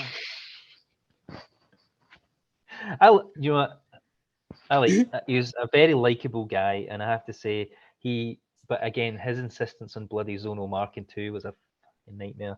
But yeah, big Marco Silva, the fraud Silva. But yeah, it was a shame. I mean, when he first came to us, he was phenomenal. But yes, yeah, we should definitely get him. Yeah, that'll work out well. Now I didn't mind the like for the longest time. I feel like my favorite for the job. I really liked that Galtier guy from Lille. And now that he's taken Nice to second in the league. You know what I mean? Like I feel like he's. But again, I'm not sure. I'm not sure if he speaks English. They were always. You never tell if those stories that you hear about. Mm-hmm. Managers wanting to not learn English and that kind of stuff, if that's true, because usually it's not. Usually it's just stirring up nonsense to get clicks. Mm-hmm. But he's somebody who's fascinated me for a while. But he's a risk. To be honest with you, there's a lot of most fascinating managers to me are risks, and I feel like at some point you're going to have to take a risk. And I feel like Silva was a bit of a risk for us, but he was, that was maybe the last risk we took. Yeah. You know what I mean? Because Ancelotti and Benitez were not risks. I'm going to disagree with you on the Benitez thing, because I think with our fan base, it was the biggest risk they could have ever made. But just like I didn't mean it like that. I didn't mean it like that. I know what you're saying. His experience, his history, and his trophy-laden career. But yes, experience and history, yes. But whether or not he's going to have mean stuff spray painted about him on the walls, No, Oh, no need for that. That's that was disgusting. the worst. Yeah. That made me nauseous. I'll be honest. But but yeah, that was the risky part. That was the risky part. But if you're thinking about like keeping a team up, I feel like those are choices you make to keep a team up. They feel Yep. safe in terms of, hey, this is a safe pair of hands. They're not going to do anything crazy, but at least they'll hold on, Yep. And that's and to be honest with you, I think Rafa's got it in him to do more than just be safe. I do. But his first instinct is going to be seal up the gaps, uh, bunker back, and let's try not to get scored on for a while and not be. He's just not going to have a risky way of playing, or have a definitive style of his own, really, So anyway, and I'm also be fine if we were to talk to Bobby Muse, head coach at Wake Forest University, but I think he's a Red, sadly. But he's a great manager, Ooh, right, great he's been coach. good. Um, Oh, it's all right. We like employing former Reds, so it's all good. Apparently, that's a thing It's now. fine. I It's know, a right? thing we do now. I do like Fonseca as well. I liked Fonseca when we got Silva. When we wanted Silva, that's who I wanted was Fonseca. Yep. So I'd be curious about that. Again, I feel like there's some risk involved there, but I don't know. I just want to see something if we're going to go there. So, next question. This is an interesting one. All right. From Drew. Drew, American flag, at Real Drew Atkins. Okay. He asks, what's the most important thing that a new Evertonian in America needs to know? 3 things. Most important, cop-outs are gobshites. Second most important, we weren't this shite in the 80s. Third, we're still the only team never to be relegated from the top division.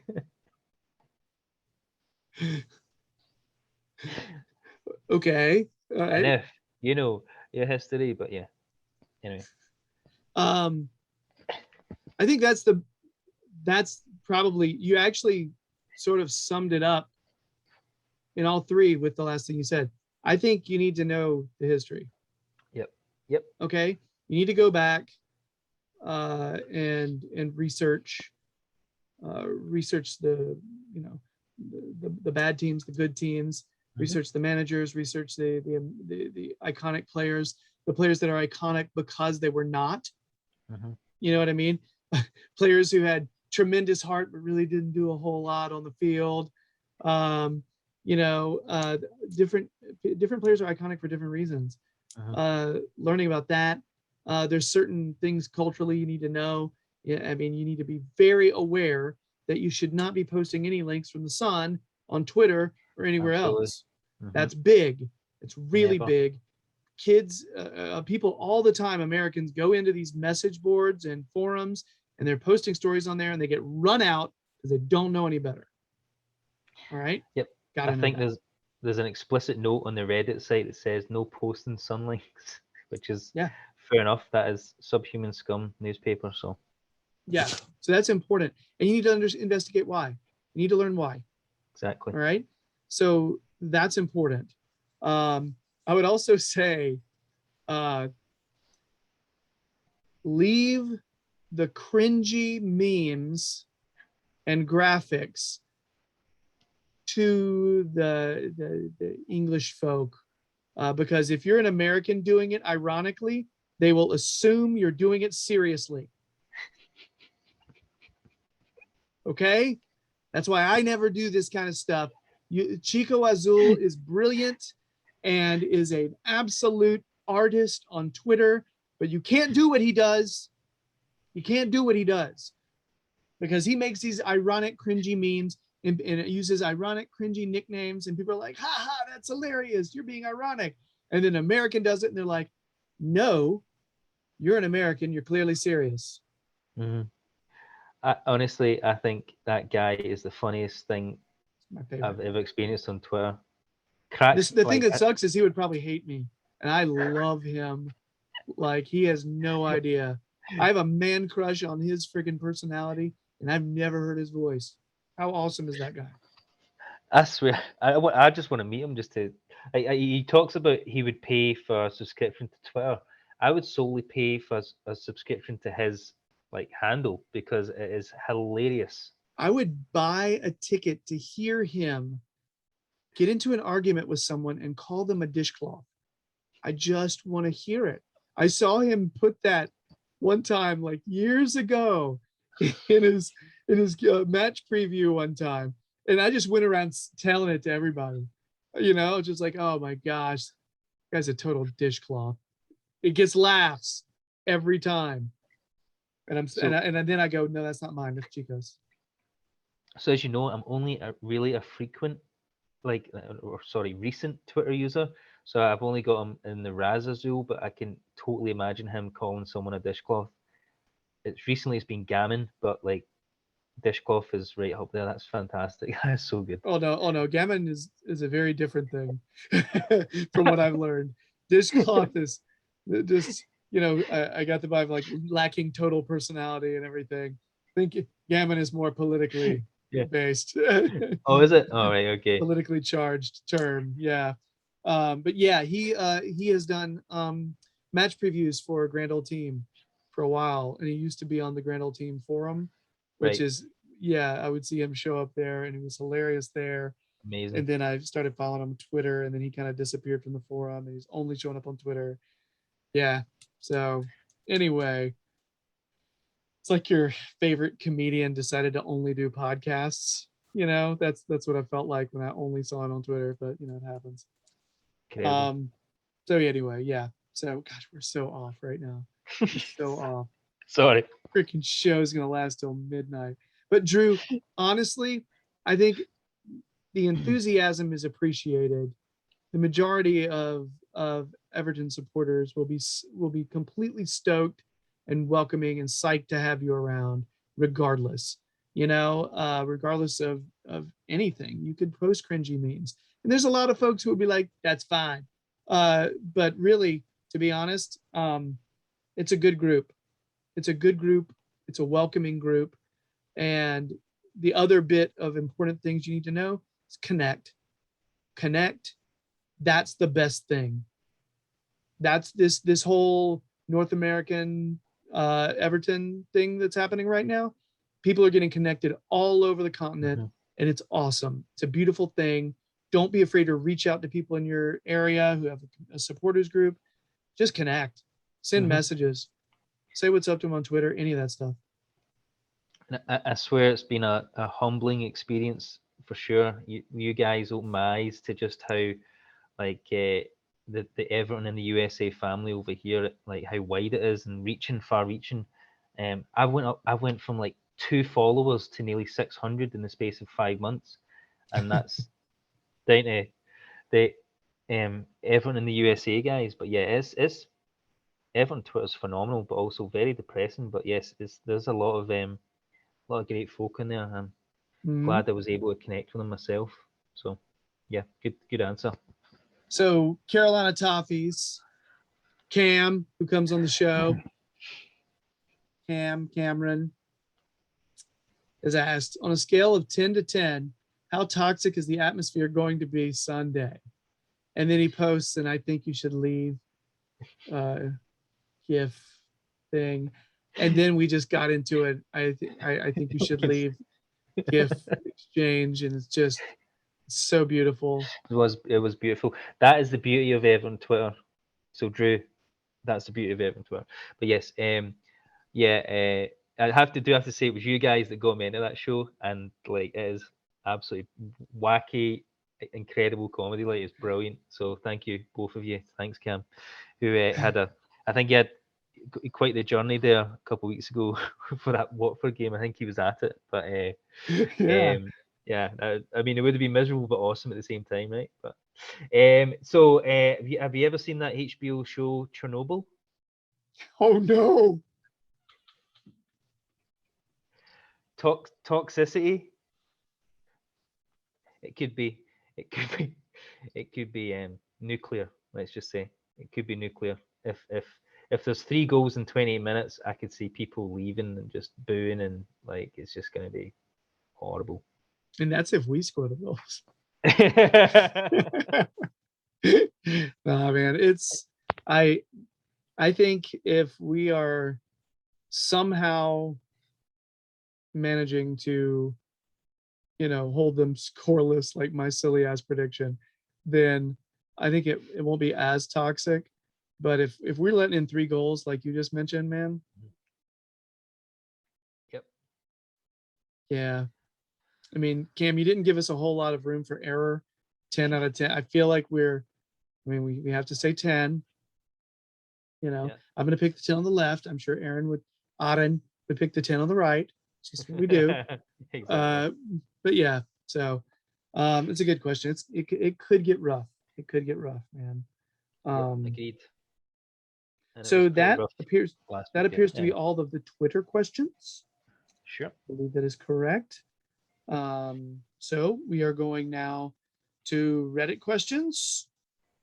There was one more from Twitter. Actually, it might be another person. Collie, simply put, why are we so shite? But I think we summarized most of it during the show. But yeah. Yeah, I mean, I'm just gonna say injuries. I'm gonna give a straight answer. I'm not gonna say, somebody like put a curse on us or a hex on us, or I'm not gonna get super creative, which a guy like me normally would, just make up some. No, yeah, I think it's just injuries. Injuries and Everton, full stop. That's it. Just okay. Sorry. Okay. Okay. This is freaking great. JBib92 of the Rondon Defense League asks, "You are beautiful. You are beautiful, JBib. Look at you." That's one of the best readings I've had of a Reddit handle since Bowsey Toffee Tits. I'm saying. Who's that guy? Sounds like a legend. Yeah. Couldn't agree more though. That's a fantastic name. So JBib92 asks, "What's the biggest animal do you reckon you could throw over the crossbar of a football goal?" Okay. And QT Sex Kitten asks, "Is the animal alive and resisting me according to its natural defensive instincts?" And JBib says yes, and it's also mating season for you and the animal. And QT Sex Kitten says, "It's always mating season for me, baby. Back to the question at hand, though. Average sized female hairy-nosed wombat, 48 to 53 pounds. I'm not a strong man, but that feels somewhat accurate, I think." So that's a whole exchange I got sent, and I'm just gonna say art. Another fantastic username, QT Sex Kitten. Yes, that's another good one I like. Yeah. He's a top commenter on the Reddit forum. Like some of his stuff just cracks me up. Like, no, it's good. I read it earlier and I was just like in tears, especially the comments underneath. I thought it was brilliant. That was perfect. So what's your answer? Being from Scotland, obviously we have the Highland Games. I have been able to throw a bale of hay over like a pole on like the high jump, right? So was it mating season for the bale of hay? After a few drinks, it might have been.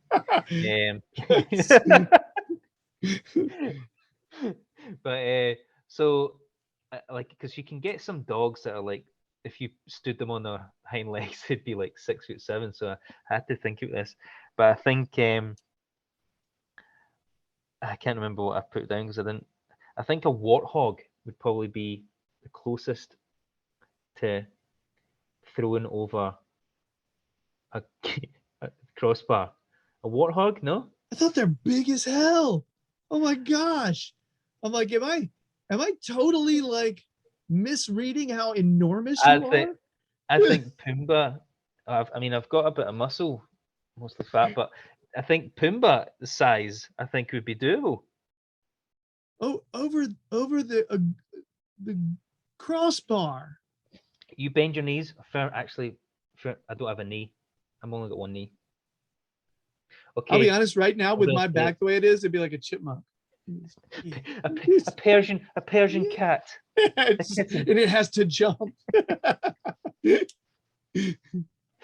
A field mouse. There we go.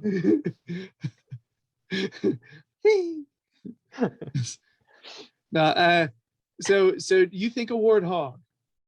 I'm gonna Not look anymore, up. but yes. I'm gonna look up the weight of a warthog later. I just like the idea of it being like way heavier than we thought. It's like, whoa, I'm gonna need the hand, guys. Aaron's enormous.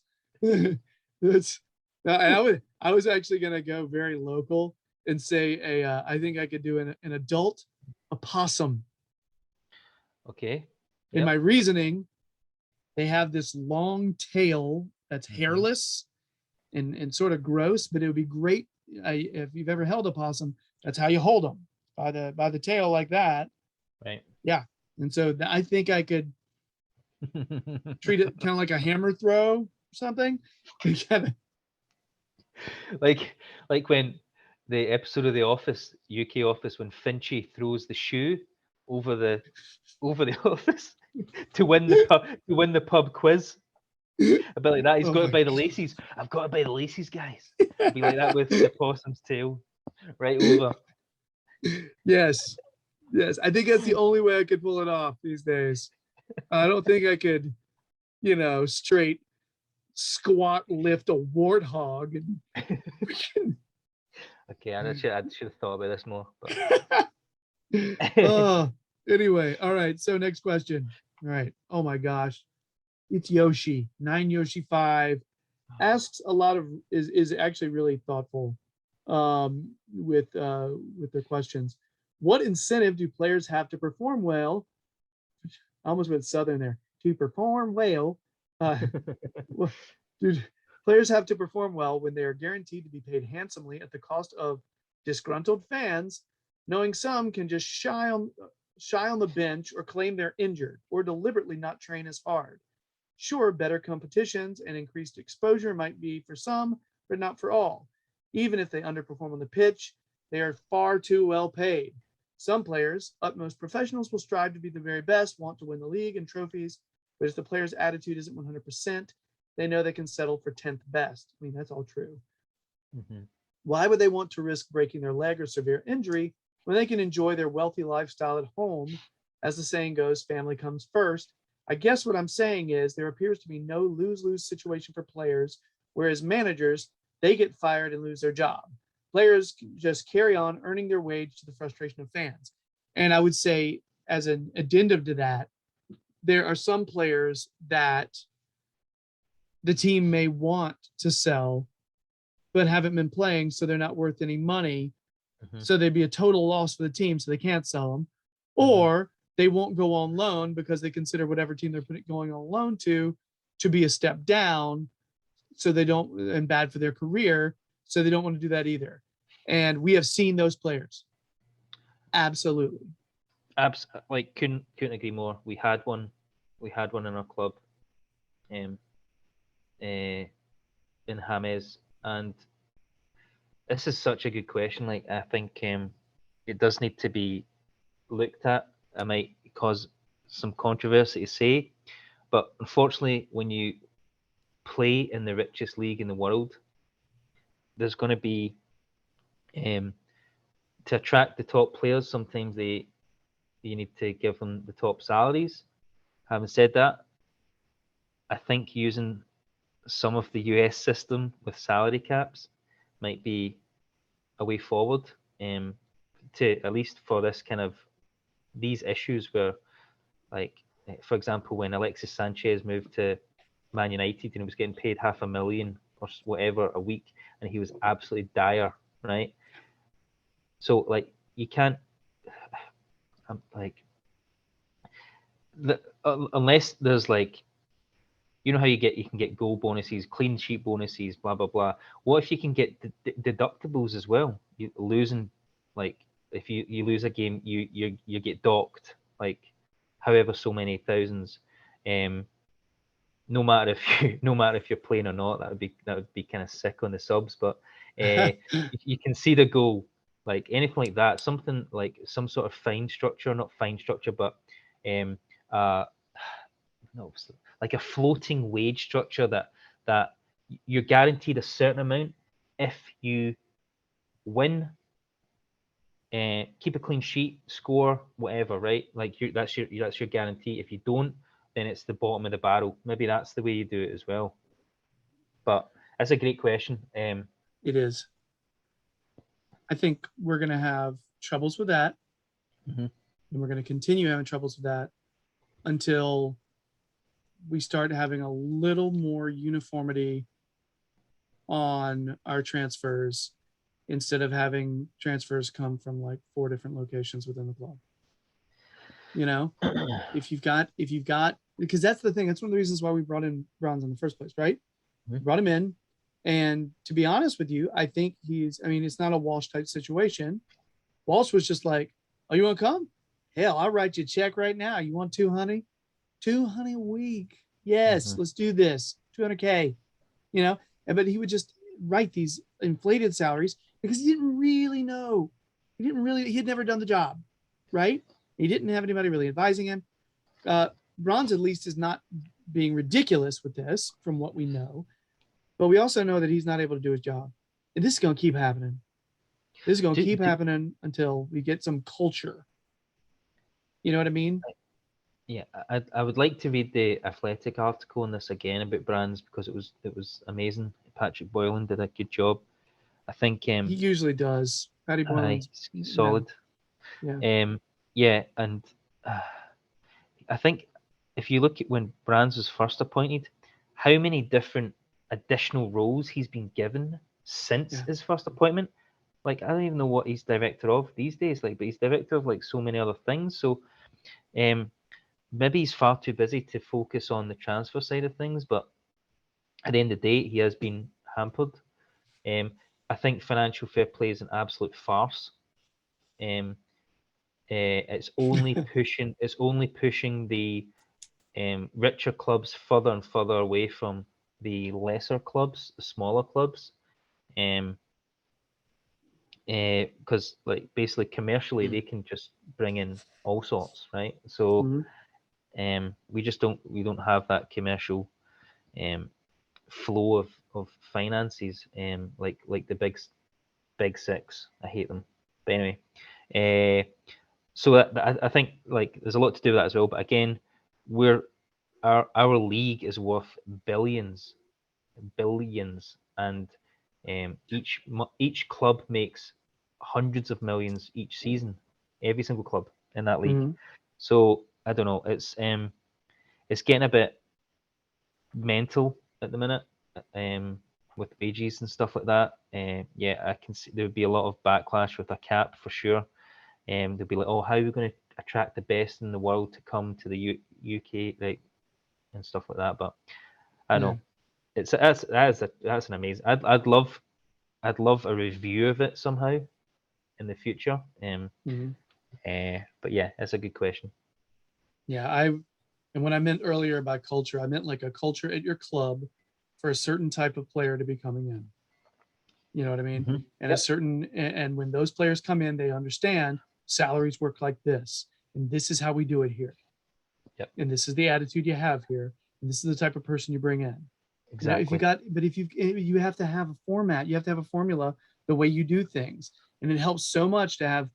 I mean, it's just, I mean, if you got like Mashiri, you got, Bill, it's just a lot of people Mhm. having a say. I think Yep. everybody's like, hey man, can we just let Bronze do his job? That was my main concern with the manager search in the first place. I wanted him to do his Yep. job. Yep. Agreed. Anyway, And if a player just refuse, if the player doesn't like that idea, then he doesn't have to sign, right? I mean, that's yeah. But you're right. so last question before we go to Toffee Blues John's questions. What are the strongest and weakest points of the team right now? And what could each do better to improve that third of the pitch? Example, midfield, defense, attack, dinosaur-armed Jordan Pickford. And maybe another, who is responsible for the current state of affairs? Is it? Yeah, we went through that. So that's cool. That's done. So yeah, strongest and weakest points of the team right now. Let's spur them, go quick. What do you think? Strongest and weakest points of the team. Squad depth. So we don't have a Dakuri-like player in midfield for his absence. Right, we need a right back. We need a left back cover. We need a good striker cover. We need a right wing cover. Holy shit! This is nearly. Is Begovic a good goalkeeper cover for dinosaur armed man? Then probably not. We need a lot. We need a lot. We are weak in probably every department bar centre back, but having said that, our centre backs haven't really performed up to the standards expected of them. But yeah, we need a whole raft of backups basically. Right now, if we're talking about starters, right, and everybody's healthy, I mean, I would say our attack, for the most part, I like it a lot better than I did it before the season began. Damari Gray has been solid. Townsend has been solid. Richarlison's been what you expect. DCL's been what you expect. The attack on the starters for the most part is good, but so would I consider that a strength? Healthy starters, yeah. I don't like our giving up goals on set pieces. That's not our attack's fault. That's on our. You could say it's our defense, but you could also say that's coaching. But I'm still going to say some of that. Right now, there are moments where we look very Keystone Cops as far as giving up, defending close to the goal, and we cannot clear it out, and we make silly mistakes and giving up dumb goals. And if you want to even compete for Europe, you can't be doing that shit. No. So right now, I would say I feel better about our attack than I do about our defense. Okay. Yep. Okay. Yep. Can't argue with that. And so anyway, all right, let's go to John has 2 or 3. Make it fast. Do you think Eddie Howe is a good appointment for Newcastle? I'm just gonna say no. No. Okay. Worst player you've ever seen play for Everton?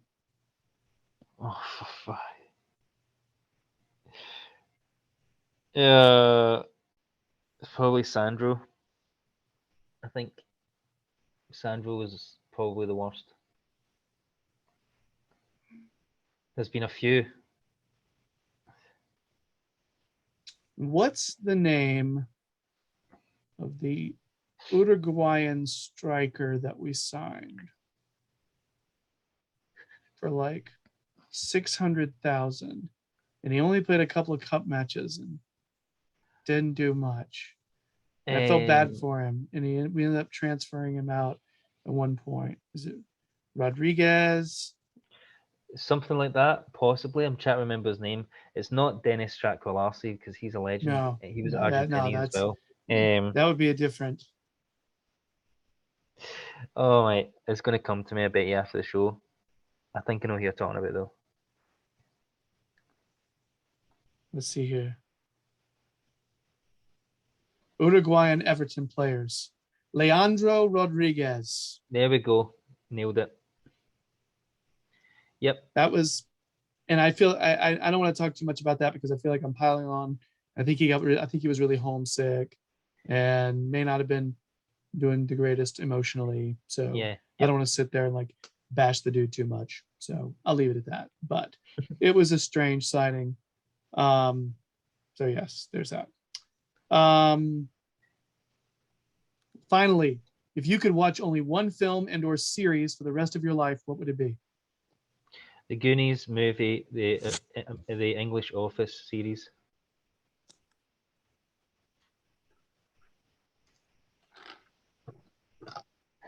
Yeah. Oh, brilliant. Yes, love it. Wow, They're they on must be worth a display in fortune. my house. So, I don't know if I told you this last time, but it's like my favorite movie of all time. So we went up to Astoria earlier in the year in Oregon, and I have a video doing the truffle shuffle outside of the Goonies house.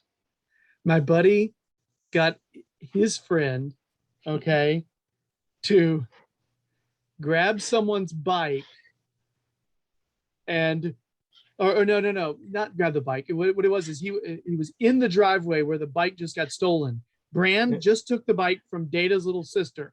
And so my buddy made a video of him in the driveway stomping his feet like, I want my bike, like she does. Yes.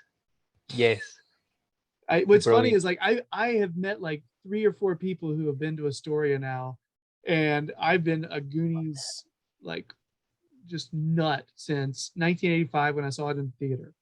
Okay, we taped it off the TV off of HBO on beta. There you go. Beta VCR, and every word of that whole flipping movie backwards and forwards. So that is a very good one. Film, and I gotta be honest, I did not think this one through at all. If I'm gonna go series, I'm gonna say The Simpsons. Brilliant. So many Staple of my childhood. Yeah. So many of them. If I'm gonna go film,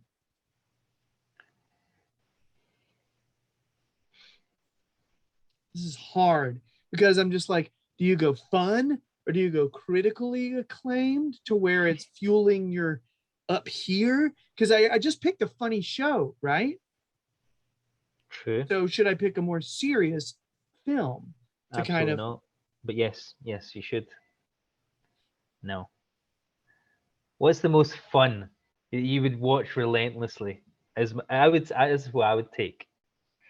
Yes, See, you I could can't. watch those critically acclaimed ones because obviously like Shawshank Redemption, one of the best films ever made, like something like that, right? But I think you should go fun.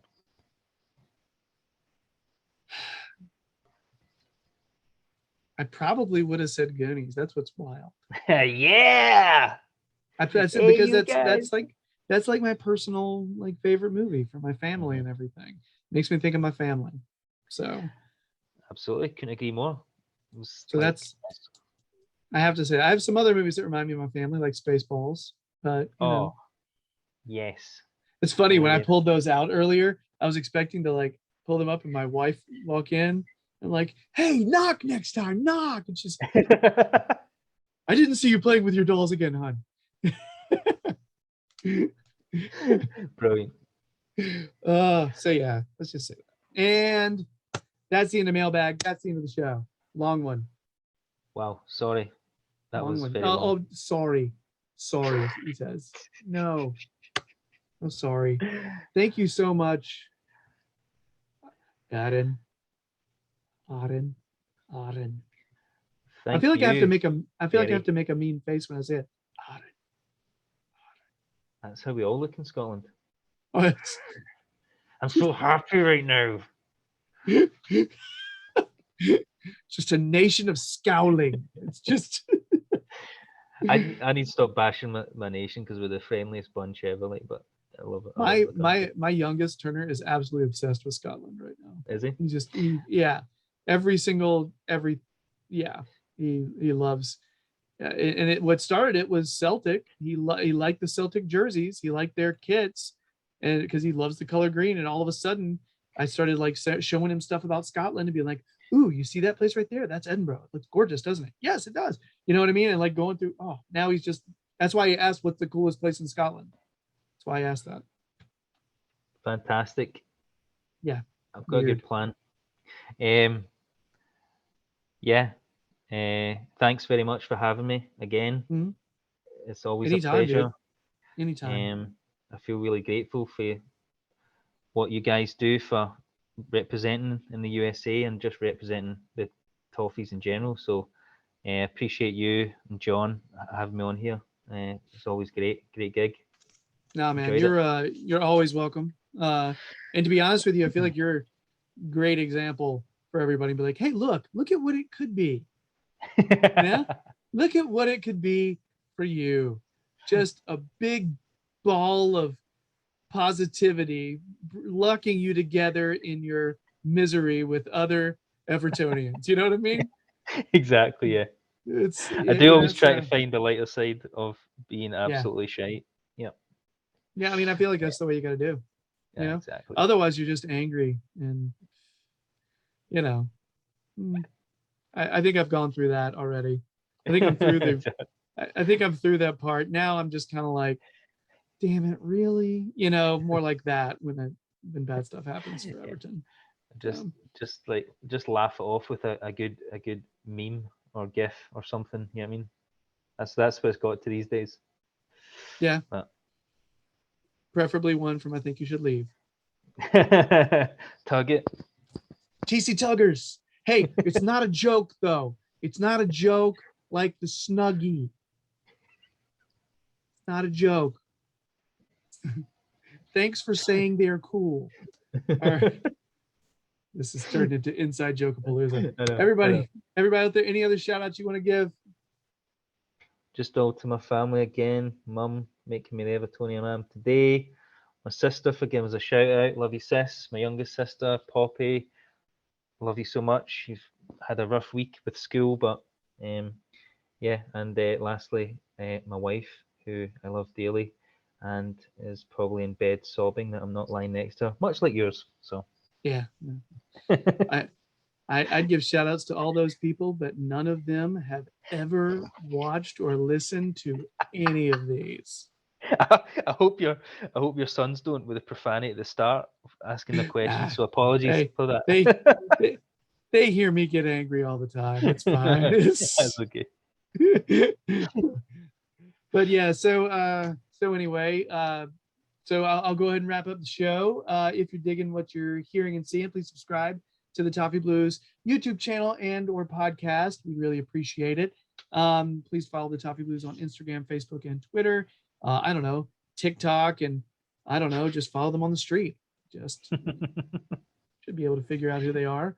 You see them, hell, just follow them. So lastly, check out the Toffee Blues website. It's a new website, and they actually have some merch. There's a couple of shirts that they have designed and put out there, so you can check that out if you just don't have enough Everton gear. Because I gotta be honest, I don't have a lot, so I'm trying to hoard and accumulate. So yeah. But yeah, so that's it. I think that's it. Oh, last thing.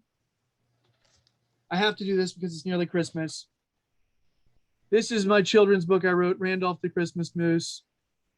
If you are looking to buy something for a kid, probably in like between kindergarten, third grade, third grade-ish, Randolph the Christmas Moose is about a moose who likes to run. All right, who wants to be a runner. Yeah. So anyway, you wrote it. Yeah. Published it last year. I'm gonna get all my best mates' kids it. That's awesome. So anyway, really, really proud of that. I haven't mentioned it on the show for a while, but it's getting near in Christmas, and I feel like I should. Absolutely. So, yeah. Anyway, cool. Well, that's it, everyone. And now watch that fall. Hey. Anyway, much love to everybody. You know, if you could pull some strings and make Sunday not be a total embarrassment, that'd be wonderful. All right. So, Mr. Toffee Tits, much love to you. Thanks so much. It's great to talk to you, man. Again. Thank you so much. Thank you. Everybody else out there, please, much love to you. Please take care of yourselves and have a good one. And let's do our best to be positive. Let's do our best. Indeed. Bye, everybody. Much love. Thank you.